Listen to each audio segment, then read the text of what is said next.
कि वही परमात्मा है और कुछ नहीं है, बाकी सारा मिथ्या है, अज्ञान है ना। यही बात हमारी चल रही थी भाई, यही हमें गुरुदेव अनेक महावाक्यों से हमें समझाते हैं और हमारी बुद्धि के अंदर ये बैठ जाए। एक बार ये बैठ गया तो फिर वो निकलेगा नहीं ना। कल यही था बस, हमारा मेन यही था कि समझ आए। समझ संसार की आ जाती है ना बहुत जल्दी, पर समझ आए तो अपने स्वरूप की समझ आए। जिन शरीर को पीड़ित कर तथा अन्य को किसी प्रकार दुखी कर जो तपस्या होती है, तपस्या के ऊपर भी चल रहा था हमारा। अब कहते हैं निज शरीर को पीड़ित कर तथा अन्य को किसी प्रकार दुखी कर जो तपस्या होती है सो राजसी तपस्या है। परंतु ब्रह्मनिष्ठ महात्मा का सम्यक सत्संग सात्विक सर्व से अधिक तप है।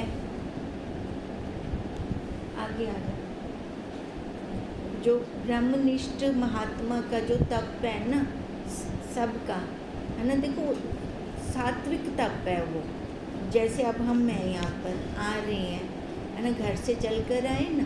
अब घर से चल के आए, इस टाइम जो काम होगा छोड़ के आए, आगे पीछे उसको करना है, तो ये क्या हो रहा है हमारा, तो ये हमारा तप हो रहा है। ये सर्व तपस्या का फल चित्त की एकाग्रता है। देखो जितना भी हम तप करते हैं हमें फल क्या मिलता है, हाँ, मन एकाग्र हो जाता है ना। बाहर से जो वृत्तियाँ हैं वो हट जाती हैं।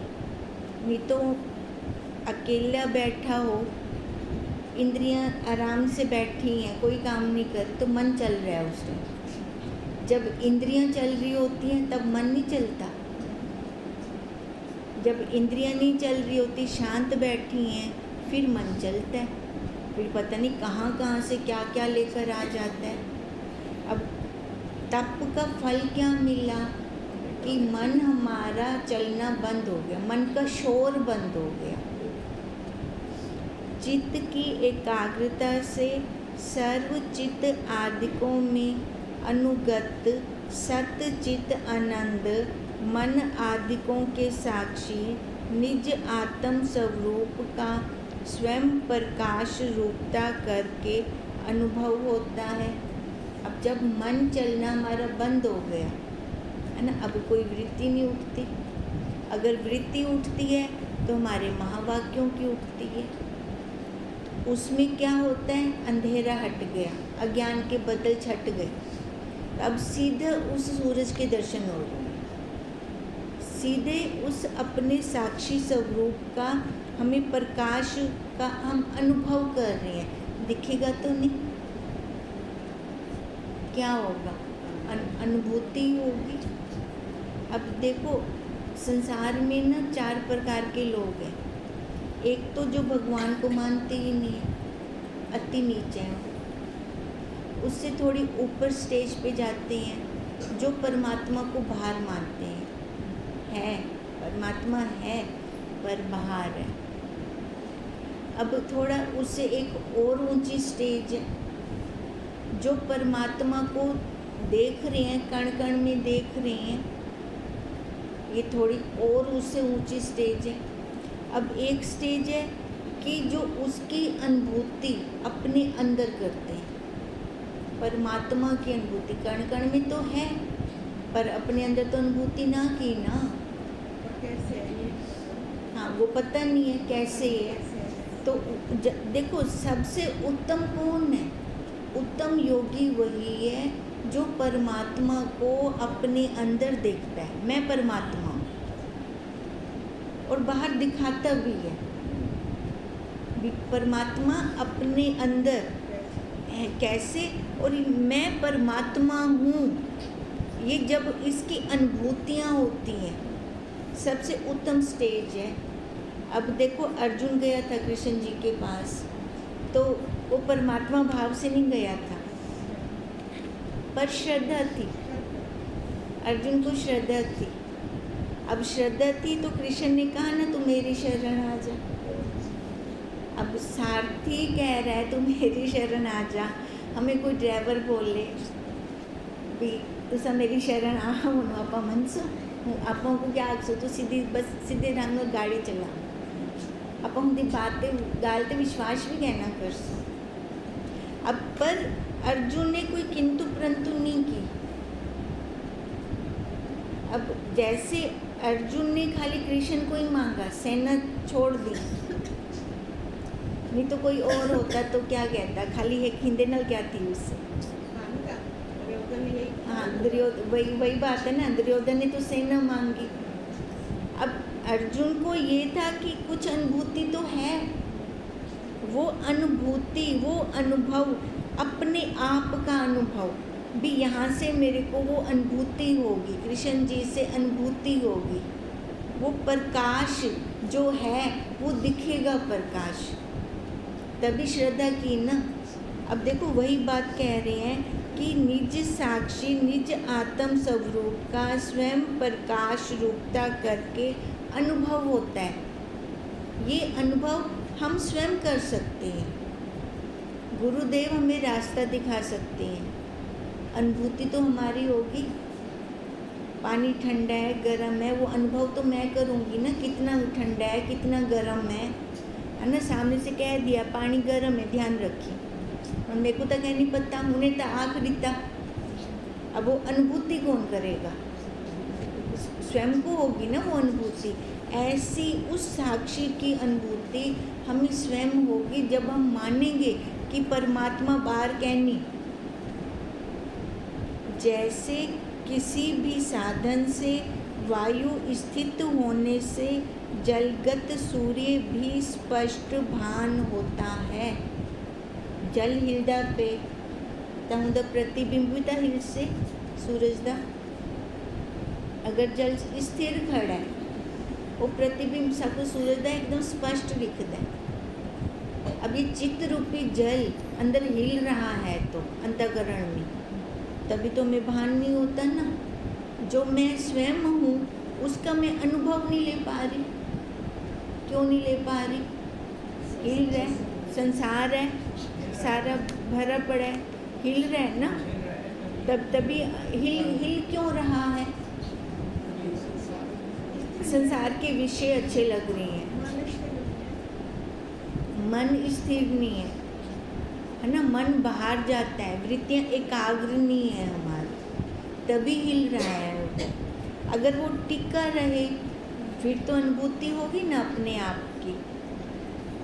इससे जिस किसी साधन से चित्त की एकाग्रता द्वारा जिस किसी अधिकारी को निज आत्म स्वरूप का सम्यक बोध होवे सोई साधन श्रेष्ठ है।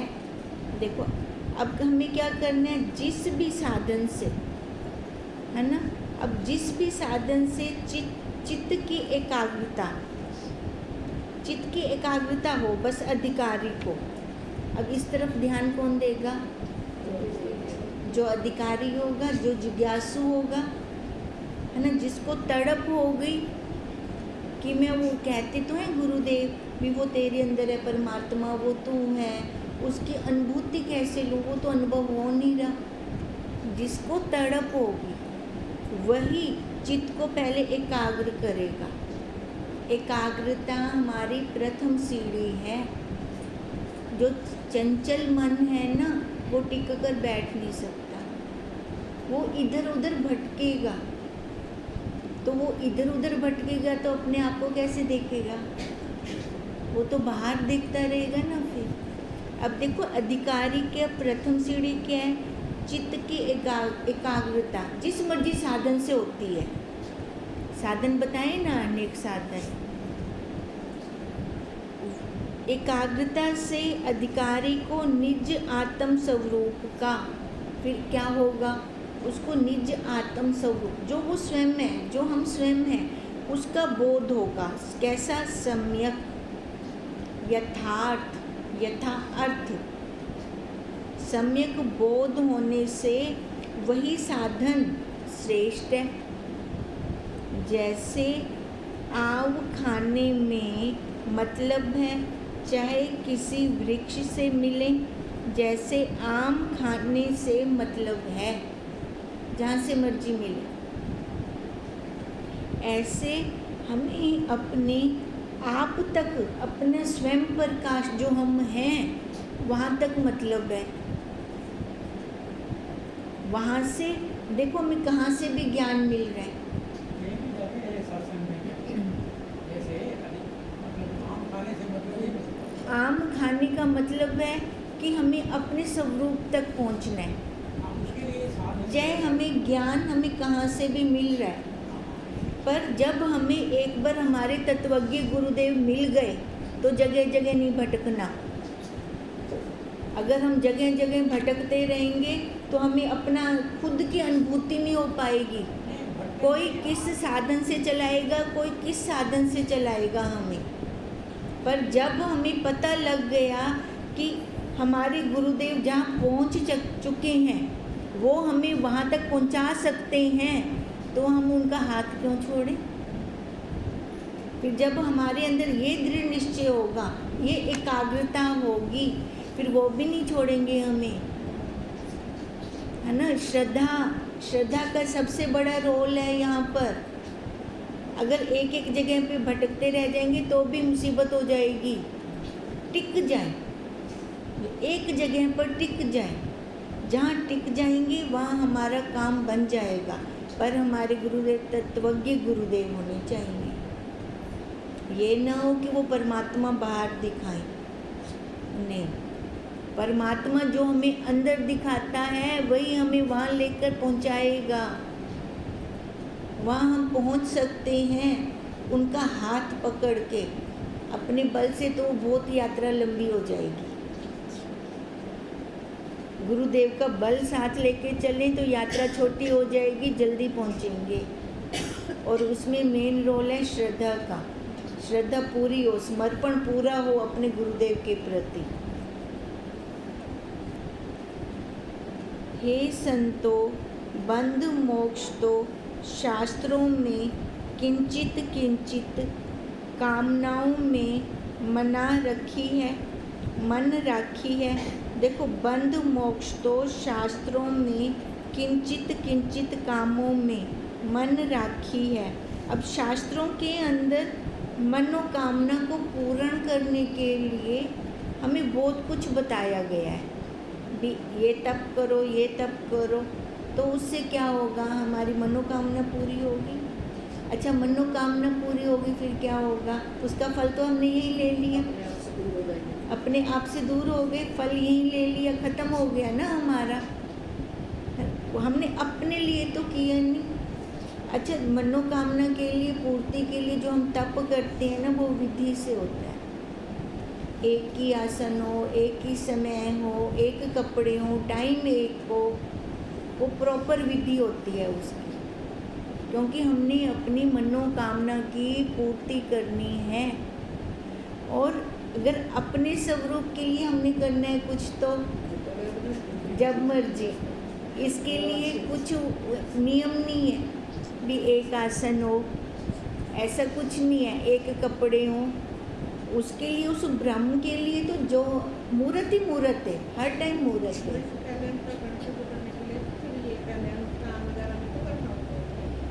वो जब पहली स्टेज होती है, पहली स्टेज में, है ना, जैसे अनुष्ठान करते हैं, पहली स्टेज में होता है। फिर उसके बाद नहीं है। हाँ, जितना है ये सारा देह पर है। ठाकुर के चरण अमृत से, परिक्रमा से, तुलसी रुद्राक्ष धारण से, तप्त मुद्रा शरीर में लगाने से, काष्ठ का दंड धारने से मोक्ष लिखा है। देखो, शास्त्रों में भी मोक्ष मिलेगा, उसके लिए क्या क्या लिखा हुआ है। गंगा के एक बूंद के पान करने से, गंगा यमुना आदि तीर्थों में स्नान तथा दर्शन से, बेल भक्षण करने से, काशी मथुरा आदि पुरियों में 3 दिन व 1 दिन भी निवास करने से तथा एक बार भी भूल से व विलाप आदि करते हुए राम हरि महादेव आदि ईश्वर के नाम उच्चारण मात्र से ही मोक्ष लिखा है। ऐसे तो सबको मोक्ष मिल जाए, फिर ऐसे मोक्ष थोड़ी मिलता है। अब कबीर जी स्पेशल अपनी नगरी को छोड़कर दूसरी उसमें गए थे, मैं देखता हूँ वहाँ मेरे को मोक्ष मिलता है कि नहीं मिलता। वहाँ जाके उन्होंने देह त्यागी थी। अब क्योंकि देखो कहाँ बैठे थे कबीर जी, अपने आप में बैठे थे, तो जहाँ मर्जी देह का त्याग हो जाए उसमें कोई पाप तो नहीं लगता। पर समझो, तभी कहा कि समझ होनी बहुत ज़रूरी है, यही सबसे बड़ा तप है।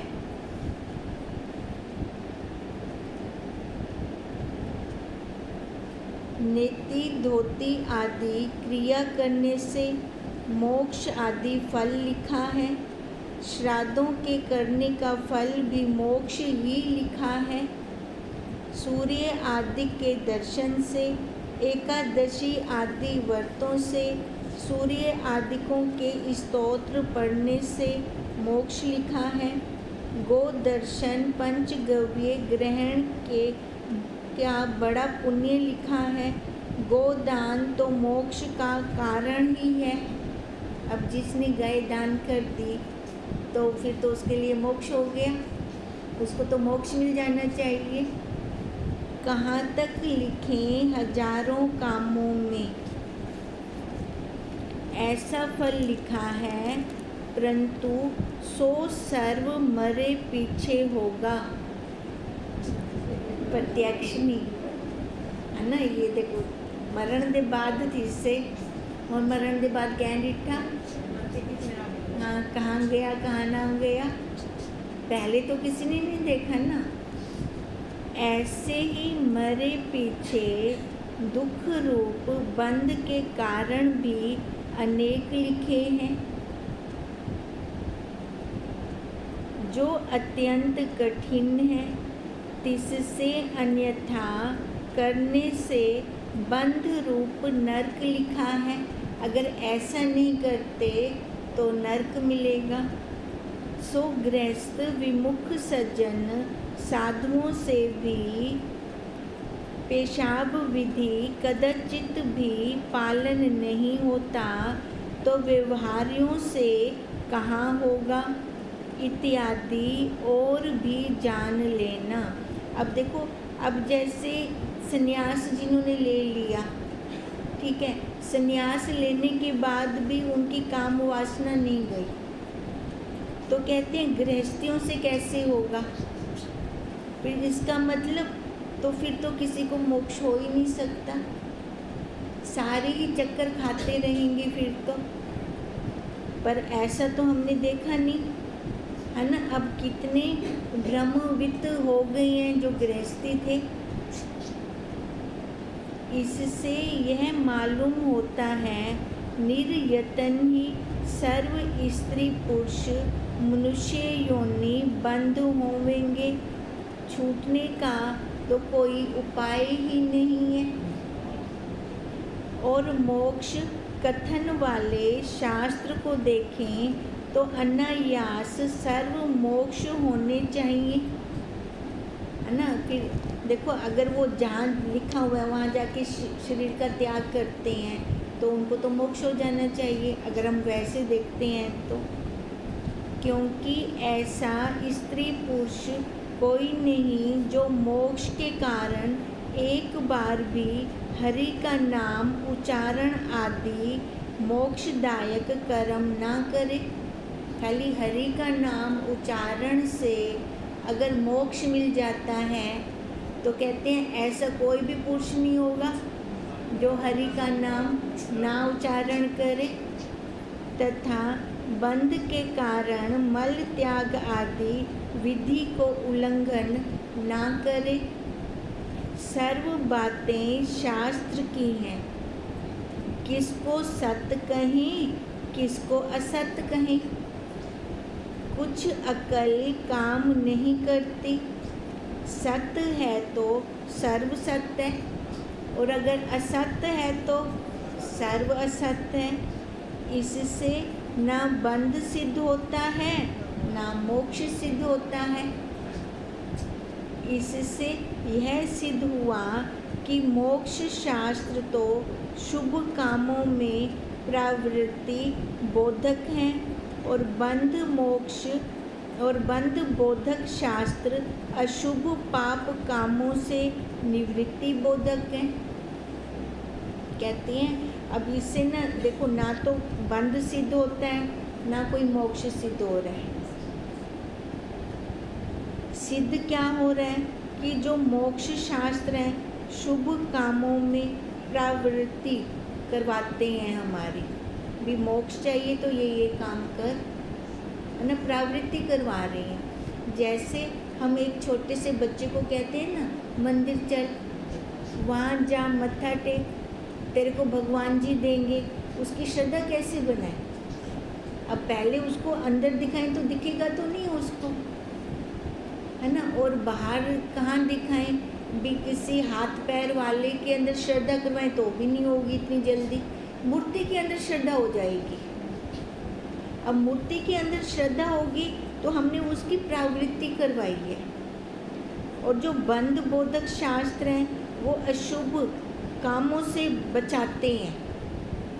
ये नरक मिलेगा, वो जैसे गरुड़ पुराण है ना, वो कितना कुछ बताते हैं, ये करोगे तो इसी योनि में जाओगे, वो तपती रेत पे बैठोगे, तेल में जाओगे, भुने जाओगे। वो पापों से हमें निवृत्त करवाते हैं, क्योंकि भय लोभ बिना शुभ अशुभ कामों में प्रवृत्ति निवृत्ति होती नहीं। अब बच्चे को अगर कोई अपनी लालच है, अपना उसको कुछ चाहिए, तो उसके लिए वो मंदिर जाएगा, वो मत्था भी टेकेगा। क्यों? किस लिए? अपनी लालच है, वो अपनी मनोकामना उसने पूर्ण करवानी है ना, तब जाएगा वो वहाँ पर। और देखो, अब शुभ के लिए गया भी मेरी मनोकामना पूरी हो, और अशुभ कामों से अपने आप उसकी निवृत्ति हो जाएगी, फिर आप पे हट जाएगा अशुभ से फिर वो, क्योंकि उसको होगा ना, ये करूँगा तो मेरा पाप कर्म बढ़ जाएगा, पाप हो जाएगा, तो मेरी मनोकामना नहीं पूर्ण होगी। इसी बात में बंध मोक्ष कथन वाले शास्त्रों की चरित्रार्थ है। देखो, अब जो ये बंध मोक्ष वाले शास्त्र हैं ना, वो खाली इसी कारण है कि हमें पुण्य की तरफ ले जाते हैं, पाप से हटाते हैं। इससे ज़्यादा नहीं। हम कहें कि हमें अपने आप में बिठा देंगे, हमारे अपने स्वरूप का हमें दर्शन करा देंगे, नहीं, इससे ज़्यादा नहीं है वो। अन्यथा मानेंगे तो सर्व प्रकार के जगदंध प्रसंग आ जाएगा। इससे क्या हुआ कि अशुभ कामों के निवृत्ति से और शुभ कामों में प्रवृत्ति से अंतःकरण की शुद्धि होगी। जो ये बंध मोक्ष वाले शास्त्र हैं, उससे क्या है? अंतःकरण शुद्ध होगा। शुद्ध अंतःकरण में ही यथार्थ सर्वसम्मत सिद्धांत शास्त्र का पक्षपात रहित यथार्थ वक्ता के सत्संग से यथार्थ अर्थ जाना जाता है। अब देखो, शुद्ध अंतःकरण में ही वो ज्ञान रुकेगा। अच्छा, ज्ञान देने वाला कैसा हो? पक्षपात रहित, है ना, यथार्थ वक्ता होना चाहिए, तब उसका कहा हुआ लगेगा। अब जैसे हमारे गुरुदेव हमें ज्ञान देते हैं, कैसे उनके हमें सीधे महावाक्य लगते हैं, तब सत्संग से यथा अर्थ जाना। हमने कैसे जानना? हमने भी तो महावाक्य लेकर जाना ना गुरुदेव से, अन्य में नहीं। तिससे भरम निवृत्ति द्वारा यथा अर्थ ग्रहण से मोक्ष रूप सुख शांति प्राप्त होती है। अब भरम की निवृत्ति हुई। अब जैसे भरम की निवृत्ति हुई तो यथार्थ अर्थ को हमने ग्रहण किया, अज्ञान हटा, ज्ञान आया। ज्ञान से क्या हुआ? अगर हमारे तत्वज्ञ गुरुदेव हैं तो देखो सीधा हमारे अंदर उन्होंने महावाक्य दिए भी, उठ जा शरीर से, उठ जा, ये शरीर मिथ्या है, ये भरम है, ये अज्ञान है, ये तेरी प्रारब्ध चल रही है, कोई तेरा है नहीं यहाँ पर, है ना। देख, दृष्टा बनकर देख, ये दृश्य है, आप सहित सब दृश्य है। अब इस बात का एक दृढ़ निश्चय जिसने किया उसका बेड़ा पार है। और जो झूले खाता रहेगा ना उसका बेड़ा पार नहीं होगा। वो कभी इधर तो कभी उधर, संसार में गया तो संसार का हो गया, इधर आए तो इधर का हो गया। काम कैसे बनेगा? यहाँ हम 24 घंटे थोड़ी रह सकते हैं। रहना तो संसार में है। यहाँ से महावाक्य लेकर भर कर जाएं और संसार में उनको इस्तेमाल करें, उपयोग करना आए हमें महावाक्यों का, फिर हम बच सकते हैं। तब देखो मोक्ष कोई नहीं है। मोक्ष क्या है? वो शांति है ना। मोक्ष क्या है? जो हृदय पहले तपता रहता था अब वो शांत है, अब उसमें जलन नहीं है, उसमें तपन नहीं है। यही तो मोक्ष है। मोक्ष को जो ब्याह को है क्या है? कुछ मिल से ब्याह कुछ गए न मिल से, बस हृदय शांत थी वेंदा है, तपन हट गई, जलन हट गई। नहीं तो जिनको तपन जलन होती रहती है ना हृदय के अंदर, उनका देखो क्या हाल होता है। फेस भी काला पड़ जाएगा, मुरझा जाएगा। और जो शांत, हर अवस्था में शांत है, उनका देखो क्या हाल होता है ना। सौम्यता अपने आप निकलती है। मोक्ष रूप सुख शांति का साधन सर्वशास्त्र सम्मत सिद्धांत है। अब मोक्ष क्या है? शांति है। कहते हैं सर्वसम्मत सिद्धांत है ये। शांति में शांति तो है। पूर्वोत्तक सत्संग सहित सत संभाषण आदि नववर्त आदि हैं और देश काल वस्तु भेद आदि दोष रहित पूर्ण वस्तु सम ब्रह्म आत्म निज स्वरूप मन आदियों का दृष्टा ही मोक्ष है। देखो संसार में क्या है? मेरा तेरा है, राग द्वेष है, दोष वाली दृष्टि है। अब ये जब तक दोष वाली दृष्टि रहती है तब तक अपने स्वरूप का जो हम हैं उसका अनुभव नहीं होता, उसकी अनुभूति नहीं होती, वो दृष्टा नहीं बनता। जब उसने अपने आप की अनुभूति कर ली तो वो हर अवस्था को देखता है। हर अवस्था देखो कितनी 3 अवस्थाएं हैं, फिर तीनों को देखने वाला क्या बन गया? दृष्टा। मन के अंदर जो चल रहा है उसको भी देख रहा है, बाहर जो चल रहा है उसको भी देख रहा है, सुख को भी देख रहा है, दुख को भी देख रहा है। फिर वो कैसा हो जाता है? शांति रूप। फिर वो वही तो हो गया, वो खुद वही बन गया। इस कारण से बुद्धि आदियों की न्यून अधिक भाव अभाव के साक्षी।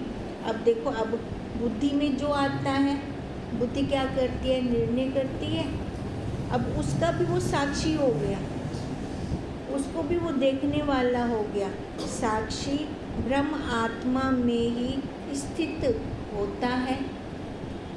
मन वाणी सहित मन वाणी के गोचर का मैं सच्चित आनंद दृष्टा हूँ। अब वो दृष्टा बन गया, देख रहा है, बाहर भी देख रहा है, अंदर भी देख रहा है, अपने आप को भी देख रहा है। देखो जिसका हम उदाहरण लेते हैं ना, वो काले शीशे वाला, बाहर तो दिखता, बाहर वाले को अंदर कहीं दिखता, और जरा अंदर बैठा है तो अंदर भी देखता पे, बाहर भी देखता पे। अब वो ऐसा हो जाता है, वो खुद दृष्टा बन गया, दृश्य नहीं रहा। इस दृढ़ निश्चय का नाम ब्रह्म स्थिति है। अब ब्रह्म स्थिति कोई अलग तो कहना उससे, हाँ, असा आखूं साकू कुछ अलग तो आवे है ना, साक्षात्कार थी वे, पहले लगती कुछ ओ सही साक्षात्कार थी से था, कुछ मिलेगा, किसी के दर्शन होंगे, ऐसा नहीं है ना। वो पहले लगता था ऐसे होगा, पर ऐसा नहीं है, बाहर से किसी के दर्शन नहीं होने वाले, खाली अपना आपा की अनुभूति हो जाएगी। ये शरीर दूर लगेगा, शरीर रूपी कपड़ा ढीला हो जाएगा। इसके संबंध, शरीर रूपी कपड़ा ढीले होने का क्या मतलब है, इसके संबंध ढीले हो जाएंगे, है ना। जो मैंपन है इसमें, अहम है, अपना अहंकार है, वो ढीला हो जाएगा, छोड़ने की आदत पड़ जाएगी उसको। यही तो ब्रह्म स्थिति है, और क्या होगी, कोई और अलग से थोड़ी आएगी स्थिति। अब ये इसी निठा मने तो आसान नहीं, आसान है, मुश्किल तो है नहीं, खाली करना क्या है, समझ आ जाए, बस समझ आ जाए। वो परमात्मा बाहर नहीं है, वो परमात्मा मैं हूँ। मैं वैसे देखना शुरू कर दूँ तो परमात्मा, फिर मिलन की क्या इच्छा, जरा दूर हो से ता होंदी मिलन की इच्छा थी से, मतलब मिलन की भी इच्छा खत्म, आप ही आप पे, है ना, आप ही आप पे। ओम तम नम